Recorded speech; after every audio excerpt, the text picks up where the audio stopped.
बिस्मिल्लाहिर्रहमानिर्रहीम। अस्सलाम वालेकुम व्यूअर्स। आज हम पढ़ेंगे न्यूक्लिक एसिड्स।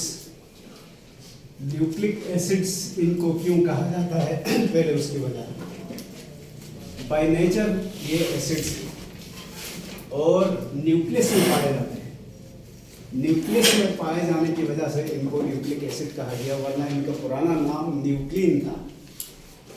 बहरहाल इसकी हिस्ट्री में फिर कभी बताऊंगा। अभी हम इसकी जो रूटीन में हमने स्ट्रक्चर, कंपोजिशन और फंक्शंस डिस्कस करने थे वो करेंगे आज। तो सबसे पहले composition.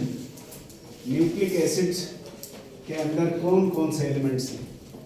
Carbon, hydrogen, oxygen, nitrogen and phosphorus. ये इसकी कंपोजिशन है।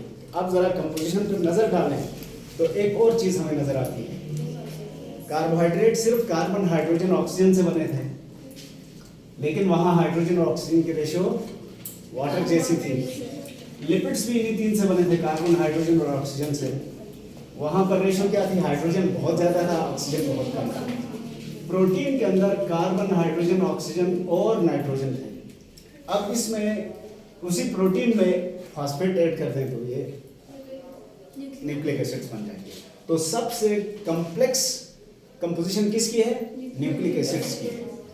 अच्छा, ये सारे एक खास स्टाइल से मिलते हैं तो फिर इससे यूनिट या building block of amino acids बनेंगे। Building block. न्यूक्लिक एसिड के बिल्डिंग ब्लॉक को न्यूक्लियोटाइड कहा जाता है। न्यूक्लियोटाइड। तो मैं दोबारा बताता हूँ, इनकी कंपोजिशन में कार्बन, हाइड्रोजन, ऑक्सीजन, नाइट्रोजन और फास्फोरस हैं, और इनके एक खास कॉम्बिनेशन से एक यूनिट या बिल्डिंग ब्लॉक बनता है जिसको क्या कहते हैं? न्यूक्लियोटाइड। और ये न्यूक्लियोटाइड तीन चीज़ों पर मुश्तमिल होता है। इसमें पेंटोज होता है। पेंटोज का हाथ क्या याद है? 5 कार्बन वाला मोनोसेकेराइड है, शुगर है। और ये शुगर आपको मालूम है या राइबोज होता था या राइबोलोज होता था। यहाँ पर ये है राइबोज, लेकिन ये राइबोज खुद दो हालतों में मौजूद है। ये राइबोज भी हो सकता है, ये डीऑक्सी राइबोज भी हो सकता है। तो इन दोनों में क्या फर्क है वो भी मैं आपको बताता हूँ। तो पहला, इस बिल्डिंग ब्लॉक या न्यूक्लियोटाइड का पहला हिस्सा क्या कहलाया? पेंटोज, जो किस हालत में होगा? राइबोज या डीऑक्सी राइबोज की शक्ल में होगा। दूसरी चीज है फॉस्फेट ग्रुप। फॉस्फेट ग्रुप भी कहते हैं इसको, फॉस्फेटाइडिक एसिड भी कहते हैं। फास्फोरस नहीं, फास्फोरस के साथ कुछ लगा हुआ है इसलिए ये फॉस्फेट ग्रुप। और तीसरी चीज जो इसमें है वो है नाइट्रोजनस बेस। नाइट्रोजनस बेस यानी ये बेस है जिसमें नाइट्रोजन लाजमी तौर पर मौजूद है। अब मैं वापस आता हूँ, मैं रिपीट इसलिए कर रहा हूँ कि आपको पहली दफ़ा में याद हो जाए। न्यूक्लिक एसिड्स न्यूक्लियस में पाए जाने वाले कुछ मखसूस एसिडिक सब्सटेंसेस हैं या मॉलिक्यूल्स हैं या कंपाउंड्स हैं जिनकी कंपोजिशन में कार्बन, हाइड्रोजन, ऑक्सीजन, नाइट्रोजन और फास्फोरस है, और ये एक खास स्टाइल से मिलते हैं आपस में। तो building block of nucleic acid बनता है जिसको न्यूक्लियोटाइड कहते हैं। और एक न्यूक्लियोटाइड कितनी चीजों पर मुश्तमिल है? 3 या 3 और मॉलिक्यूल से मिलकर ये बनता है। अब वो 3 मॉलिक्यूल कौन से हैं? एक तो है पेंटोज, जो दो हालतों में हो सकता है, या राइबोज की शक्ल में या डीऑक्सी राइबोज की शक्ल में। दूसरी चीज है फॉस्फेट ग्रुप, और तीसरी चीज है नाइट्रोजनस बेस। तो पहले हम इन सब को एक एक दफा याद करें, रिकॉल करें, उसके बाद फिर इनको जोड़ेंगे तो हमारा न्यूक्लियोटाइड बनेगा। फिर न्यूक्लियोटाइड को जोड़ेंगे तो हमें क्या मिलेगा? न्यूक्लिक एसिड्स मिलेंगे। यहाँ तक कोई कंफ्यूजन तो नहीं है। तो सबसे पहले राइबोज को याद दिलाता हूँ, ये आपने अभी अभी हाल ही में पढ़ा है, इसलिए मुश्किल नहीं होना चाहिए। राइबोज का फार्मूला तो सिंपल सा है, C5H10O5। ये चेन की शक्ल में तब होगा जब ये ड्राई होगा, लेकिन सेल के अंदर तो ड्राइनेस है नहीं, इसलिए सेल के अंदर ये रिंग की शक्ल में होगा। और इनका रिंग कौन सा बनना चाहिए? राइबोज या पेंटोज तो ये हो गया ना, 5 कार्बन वाला पेंटोज का रिंग 2 शक्ल के थे। पायरानोस और फ्यूरानोस, ये कौन सा रिंग है? फ्यूरानोस। इस फ्यूरानोस रिंग को, 5 कार्बन वाले रिंग को फ्यूरानोस कहा जाता है। ये है ऑक्सीजन, ये है आपका कार्बन नंबर 1, ये 2, 3, 4 और ये 5th carbon outside of ring. इसमें हस्ब मामूल यहाँ पर OH, इधर H, इधर OH, इधर H और इधर भी OH, इधर भी H, इसके साथ सिर्फ H और इसके साथ OH और 2H, ये हो गया C5H10O5। ठीक हो गया। जब ये इस हालत में हो तो इसको क्या कहते हैं? राइबोस। राइबोस कहेंगे। पूरा जब तक मुकम्मल होगा तो ये राइबोस कहलाएगा। अब इसी की दूसरी शक्ल है डीऑक्सीराइबोस। ये कार्बन की नंबरिंग याद रखें, ये कौन सा कार्बन है? 1, 2, 3, 4, 5। और मैं आपको बार बार बता चुका हूं कि कार्बन के साथ OH लगा हो तो वो रिएक्टिव होता है। ये फंक्शनल ग्रुप है इसका। ठीक है। अच्छा, अब इसमें क्या हुआ है? ये भी रिएक्टिव एंड है, ये भी रिएक्टिव एंड है, ये भी रिएक्टिव एंड है, ये भी रिएक्टिव एंड है। कितने रिएक्टिव एंड्स हैं? 1, 2, 3, 4। राइबोस में 4 रिएक्टिव एंड्स हैं। अब हम आते हैं डीऑक्सीराइबोस कैसा है उसकी तरफ। ये भी इसी तरह का पायरानोज रिंग है और इस पायरानोज रिंग में यहां पर हस्ब मामूल ऑक्सीजन, कार्बन नंबर 1, 2, 3, 4, 5 और इन सब के साथ हस्ब मामूल H और OH लगे होंगे। लेकिन ये जो कार्बन नंबर 2 है इसमें OH के बजाय खाली H है। O कम हो गया है। इधर OH भी है और H भी है, इधर H है, इधर OH भी है और ये H भी है। तो अब आप खुद देखें इन दोनों में क्या फर्क हुआ? इसके कार्बन नंबर 2 पर OH के बजाय क्या है? H। जब H होगा तो रिएक्टिव होगा ये? नहीं होगा। मैंने बार बार कहा, आपको याद रखना है। कार्बन के साथ अगर H लगा हो तो वो रिएक्टिव नहीं होगा, OH होगा तो रिएक्टिव होगा।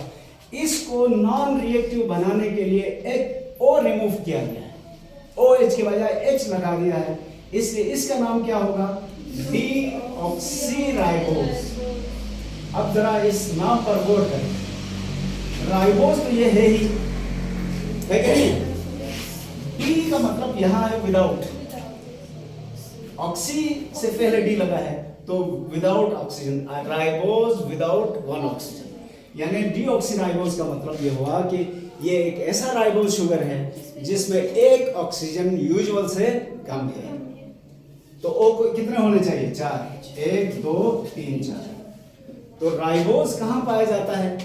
ये पाया जाता है RNA में। और डीऑक्सीराइबोस कहां पाया जाता है? DNA में। तो अब सोचने वाली बात यह है कि इस DNA बेचारे का क्या कसूर था जिसमें आपने एक O कम वाला राइबोस इस्तेमाल किया? असल में इसको नॉन रिएक्टिव बनाना था, नॉन रिएक्टिव बनाना था, इसलिए यहां से OH हटाकर H लगा दिया। और अब मैं आपको बताता हूं, जब उसके स्ट्रक्चर पे आएंगे तो फिर आपको पता चलेगा वहां क्यों कम कर दिया गया। तो फिलहाल इतना याद रखना कि न्यूक्लियोटाइड का पहला और अहम तरीन मॉलिक्यूल कौन सा है? पेंटोस। पेंटोस क्यों कह रहे हैं? 5 कार्बन। रिंग किस शक्ल की है? फ्यूरानोस। और इसमें सब कुछ लगा हो तो उसको क्या कहेंगे? राइबोस। तो 3 नाम है, चीज एक ही है। पेंटोस भी इसी को कहते हैं, राइबोस भी इसी को कहते हैं, डीऑक्सीराइबोस भी, है कि नहीं? तो ये था जी हमारे न्यूक्लियोटाइड का पहला और अहम तरीन मॉलिक्यूल। अहम तरीन इसलिए कह रहा हूं कि ये तमाम न्यूक्लियोटाइड में एक जैसा है, इसमें कोई फर्क नहीं है, कांस्टेंट है। कोई कंफ्यूजन? जी। अब आते हैं फास्फेट ग्रुप की तरफ। इसको पहले अलग करके हम समझ लें, उसके बाद आप इधर फिट कर देंगे हम। फास्फेट ग्रुप का फार्मूला है H3PO4 double bond O OH OH OH। ये जो ओरिएंटेशन है आप अपनी मर्जी से सहूलत के लिहाज से इस ओरिएंटेशन को चेंज कर सकते हैं। फार्मूला क्या है? H3 PO4, यानी हाइड्रोजन 3 है, फास्फोरस 1 है और ऑक्सीजन 4 है कि नहीं है सारा? H3PO4 ये इसका काम है। इसको फास्फेट ग्रुप भी कहते हैं, फास्फेटाइडिक एसिड भी कहते हैं। ये फास्फेट ग्रुप था और इसका नाम क्या है दूसरा? फास्फेटाइडिक एसिड। तो जरा देखें वैलेंसियां कितनी फास्फोरस की? 1 2 3 4 5 वैलेंसी और एक ऑक्सीजन डबल बॉन्ड के साथ लगा हुआ है, बाकी 3 ऑक्सीजन OH की शक्ल में जुड़े हैं। अच्छा, यहाँ एक छोटा सा नुक्ता याद रखना, अगर कहीं P के गिर्द एक दायरा लगा हो तो आप समझ लें ये फास्फेट ग्रुप है। अगर कहीं पर खाली P हो तो हम क्या समझें? ये फास्फोरस एलिमेंट है। यानी यहां से आगे ये पूरा फंक्शनल ग्रुप का मजमुआ लिखने के बजाय हम P के गिर्द दायरा लगाएंगे। बोलेंगे तो नहीं? Yes sir. अगर मैं रिपीट कर रहा हूं कि अगर P के गिर्द दायरा लगा हो तो हम खुद ब खुद क्या समझें? ये फास्फेट ग्रुप है, यानी ये दायरा नहीं है बल्कि ये फंक्शनल ग्रुप है इसके साथ। अगर खाली P लिखा हो तो हम क्या समझें? ये फास्फोरस है, एलिमेंट है। यहाँ फास्फेट ग्रुप इस्तेमाल हुआ है। आज के बाद ये नुकता आप याद रखेंगे कि फास्फेट के गिर्द दायरा लगा हुआ। ठीक हो गया। अब हम आते हैं इस न्यूक्लियोटाइड के तीसरे ग्रुप की तरफ, फिर हम आखिर में जोड़ेंगे। तीसरा ग्रुप था नाइट्रोजनस बेस। नाइट्रोजनस बेस मैं अब इसको मिटाता हूं और एक को हम रखते हैं ताकि हमें बाद में जोड़ने में आसानी रहे। नाइट्रोजनस बेस इसलिए कहा जाता है कि इसमें नाइट्रोजन मौजूद है। Nitrogenous base. अच्छा, नाइट्रोजनस बेस 5, टोटल कितने हैं? 5 अक्षांक के। इनकी 2 कैटेगरीज हैं। एक को कहा जाता है पायरिमिडीन्स और दूसरे को कहा जाता है प्यूरिन्स। नाइट्रोजनस बेस की कितने अक्षाम? 5 अक्षाम, 2 कैटेगरीज या 2 क्लासेस या 2 ग्रुप्स। 2 में से एक ग्रुप का नाम है पायरिमिडीन, दूसरे ग्रुप का नाम है प्यूरिन्स। प्यूरिन्स प्लूरल में लिखा। पायरिमिडीन 3 है, थायमीन, साइटोसिन और यूरेसिल। ये नाम तो आपको याद करने पड़ेंगे। क्या क्या नाम है? थायमीन, साइटोसिन और यूरेसिल। जबकि प्यूरिन्स की 2 अक़साम है, एडेनिन और ग्वानिन। ये हो गए। फर्क क्या है इनमें? फर्क सिंपल सा है। जो पायरिमिडीन्स हैं इनमें सिंगल रिंग है। नाइट्रोजनस बेसेस हैं लेकिन इनका रिंग एक ही है, जबकि प्यूरिन्स में डबल रिंग है। याद रखेंगे ना? अब मैं वापस आता हूं। नाइट्रोजनस बेसेस कितने हैं टोटल? 5 नहीं, जो यहां इस्तेमाल होंगे वो हो सकता है ज्यादा हो, लेकिन यहां जो इस्तेमाल होंगे जिससे न्यूक्लियोटाइड बनेगा वो 5 है। नाइट्रोजनस बेस कितने? 5। कितनी कैटेगरीज? 2। कौन सी? पायरिमिडीन्स और प्यूरिन्स। फर्क क्या है? पायरिमिडीन में सिंगल रिंग है, प्यूरिन में डबल रिंग है। और जो सिंगल रिंग है वो 6 कॉर्नर वाला है। 6 कॉर्नर वाले रिंग को क्या कहा था? फ्यूरानोस, पायरानोस। जितना खींचा था मैंने रद्द करने की कोशिश थी, गलत की। अच्छा, प्यूरिन्स में 2 रिंग्स हैं, एक 6 कॉर्नर वाला है और एक 5 कॉर्नर वाला है। यानी यहां पर फ्यूरानोस भी है, पायरानोस भी। अब इन सब के भी हम पहले तफसील आपके सामने रखें, फिर मैं आपको बताऊंगा कि जुड़ते कैसे हैं ये। तो नाम तो याद रखेंगे ना? Thymine, cytosine, uracil, adenine, guanine. जी, अब इनमें से यहां आपको मसला होगा क्योंकि तो सब में मामूली फर्क है, तो वो एमसीक्यूज में नहीं होता है, बहुत ही करीब का डिफरेंस है, लेकिन डिफरेंस है। तो इस तरह से पहले प्यूरिन्स, पायरिमिडीन्स, ये रिंग है, तीन तरह के ये हैं, तो तीन रिंग बनाता हूं।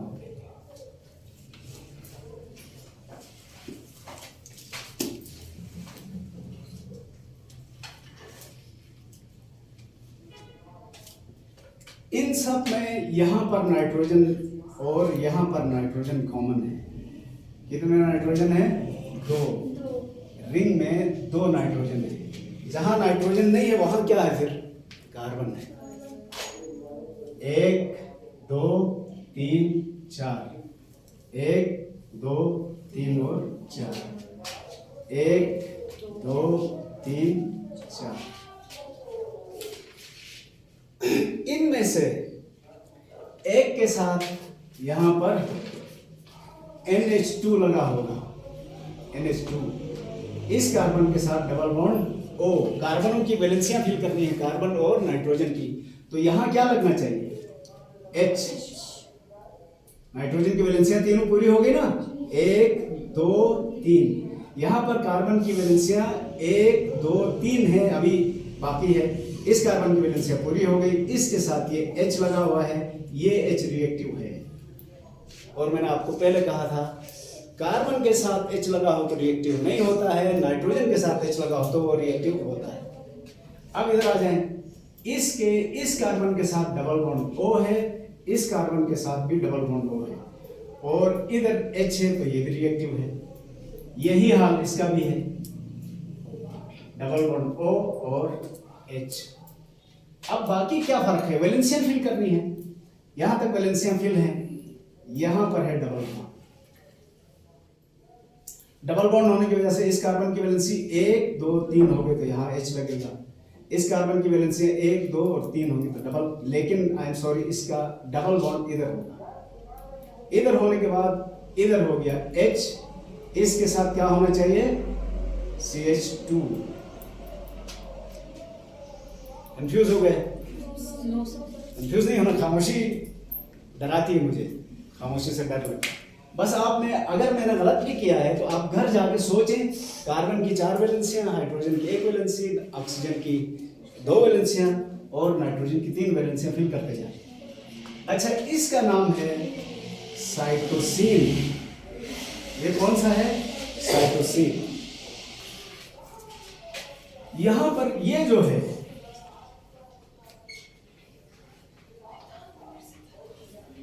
HCH2 और ये है आपका यूरेसिल। इसमें कार्बन नंबर 1 पर CH3 इजाफी लगा होगा, वो है थाइमीन। तो थाइमीन और यूरेसिल में सिर्फ इस CH3 का फर्क है, नहीं समझे? ये थाइमीन और यूरेसिल दोनों एक जैसे हैं, जिसके कार्बन नंबर 1 के साथ भी डबल बॉन्ड ऑक्सीजन है और ये कार्बन नंबर 4 के साथ भी, 3 के साथ सॉरी, ये डबल बॉन्ड लगा हुआ। इसमें भी यही, सिर्फ इसमें क्या है, ये कार्बन नंबर 2 के साथ CH3 लगा हो तो थाइमीन, CH2 नहीं हो तो यूरेसिल। इधर ये NH2 इजाफी आ गया, इनके पास NH2 नहीं। ठीक है। अच्छा, इसको देख के वो नहीं करना है, कल के लिए आपके लिए असाइनमेंट है कि आप घर से इन सब की स्ट्रक्चर्स पहले खुद ज़बानी ट्राई करें। अगर समझ में नहीं आए तो आप बुक से देख के इसको समझने की कोशिश करें और ये बना के लाएं। हो गया ये कौन से थे? पायरिमिडीन्स। अब इसके बाद आते हैं प्यूरिन्स की तरफ। प्यूरिन इस तरह से है,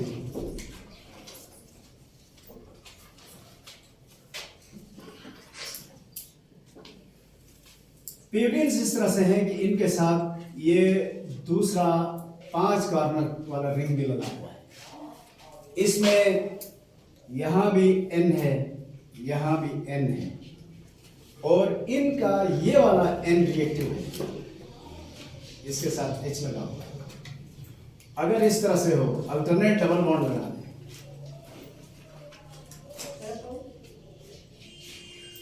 अल्टरनेट डबल बॉन्ड कैसे लगाएंगे? जहां NH2 लिखा हुआ है ना, इधर इसके लेफ्ट साइड पर आप डबल बॉन्ड लगाएंगे, एक सिंगल बॉन्ड, फिर डबल बॉन्ड, फिर सिंगल, फिर डबल बॉन्ड, और इसके N के बाद डबल बॉन्ड लगाएंगे।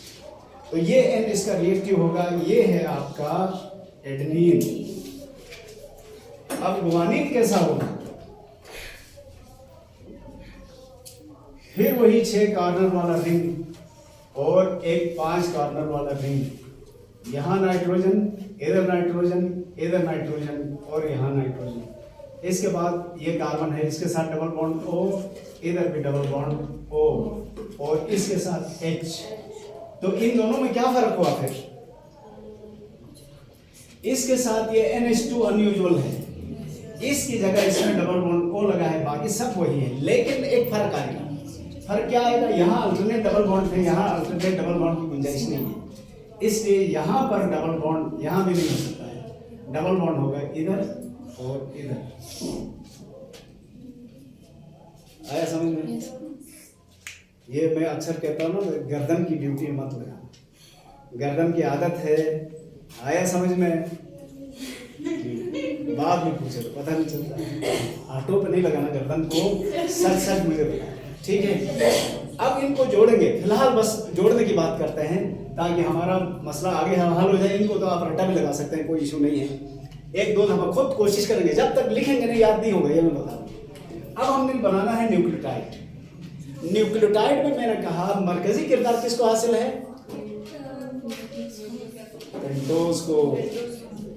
पेंटोज को मरकजी किरदार हासिल है। ये है ना आपके सामने पेंटोज। इसमें मखसूस जगहों पर फास्फेट ग्रुप भी जुड़ेगा और नाइट्रोजनस बेस भी जुड़ेगा। तो इनकी जगह मुकर्रर हैं। कार्बन नंबर 5 पर फास्फेट ग्रुप जुड़ेगा। ये था आपका फास्फेट ग्रुप, था कि नहीं? कुछ हुआ है मुझे लगता है। इधर तवज्जो करें, ये दोनों आमने सामने आ गए तो फिर ये फास्फेट ग्रुप H देता है, ये O देता है, OH देता है। तो ये दोनों मिलने के बाद क्या बन गया? यहां पर ईस्टर बॉन्ड बन गया एक दफा, फिर ईस्टर बॉन्ड बन गया, ये जुड़ गया और यहां से पानी निकल गया। अब इसका नाम क्या होगा? अभी नाम नहीं रखा है। कार्बन नंबर 5 पर फास्फेट ग्रुप जुड़ गया और कार्बन नंबर 1 पर इनमें से कोई 5 में से कोई एक नाइट्रोजन बेस जुड़ेगा। इसको या इसको कहीं किसी को भी जोड़ दो, यहां रख देते हैं, आसान कर देते हैं हम, सिंपल वाला पायरिमिडिन में से एक रखते हैं। ये OH समझो ऊपर था, H नीचे था, इसको भी थोड़ा सा। अब नाइट्रोजन बेस अटैच हो रहा है, ये कोई सा भी नाम दे दें। नाइट्रोजन बेस मैंने आपको कहा यहां जो N है इसके साथ H लगा हुआ है, ये रिएक्टिव है। तो ये दोनों मिल जाएंगे तो क्या हो जाएगा? H2O फिर बन जाएगा। फिर बनने के बाद अब ये CN बॉन्ड बन गया, यहां ईस्टर बॉन्ड नहीं बना, कार्बन और नाइट्रोजन डायरेक्ट जुड़ गए। जुड़ने के बाद अब ये बन गया आपका न्यूक्लियोटाइड। लेकिन जुड़ने का अंदाज ये है कि सबसे पहले कोई सा भी एक नाइट्रोजन बेस पेंटोज शुगर से मिलेगा तो अब इसको कहेंगे न्यूक्लियोसाइड।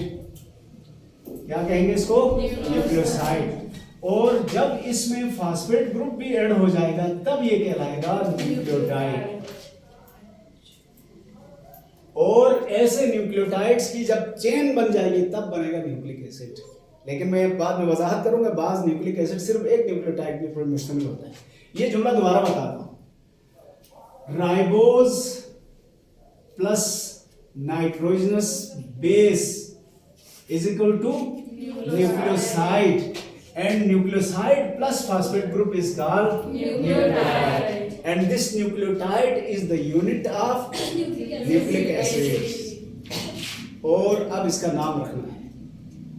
नाम किस बुनियाद पर रखा जाता है, कभी गौर किया आपने? कार्बन के उस पे नहीं, इसको छोड़ के इंसानों में नाम किस बुनियाद पर रखते हैं? डिफरेंस के लिए, यानी नाम रखा जाता है फर्क पैदा करने के लिए ना, वरना सबका एक नाम होता है। आप सबका नाम अरमीन होता तो एक अरमीन को पुकारो सारे यस कहते ना। तो नाम डिफरेंट होना चाहिए, डिफरेंट से शनाख्त बनती है। तो न्यूक्लियोटाइड्स में डिफरेंस किस बुनियाद पर करें? सब में शुगर भी सेम है, फास्फेट ग्रुप भी सेम है, तो इनकी बुनियाद पर नाम नहीं रख सकते। अलबत्ता नाइट्रोजन बेसेस 5 हैं, इनकी बुनियाद पर नाम रखेंगे हम। फर्ज करें ये हमारा था साइटोसिन, तो हम इसका नाम क्या रखेंगे? इस न्यूक्लियोटाइड का नाम होगा साइटिडीन मोनोफॉस्फेट। मोनोफॉस्फेट